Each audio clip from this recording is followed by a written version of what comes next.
Acculoop pliers make it easy to make perfect measured loops every time. They're really easy to use. They have lines along the length of both sides of the jaws of the pliers, and those are marked with the size of loop. So for example, at the very end out here you have 2 millimeter, all the way up to the largest loop is 8 millimeter. And you can use these with any typical jewelry making wires. I'm going to demonstrate here with some copper. You can use any of the standard gauges that you would normally use for jewelry making. So let's try a 4 millimeter loop.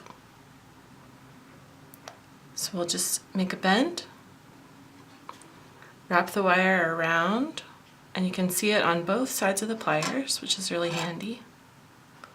Roll it a little bit, and there's my 4 millimeter loop. Now I'm going to use chain nose pliers to hold my loop, and then I'll wrap it so that it has a coil here at the base of the loop that will keep it nice and secure. So I'm just coiling that wire end around the base of the loop. And then when I'm finished, I can use my wire cutters to simply trim away the extra wire. So it's really easy. 7 different sizes of loops, all with your Acculoop pliers.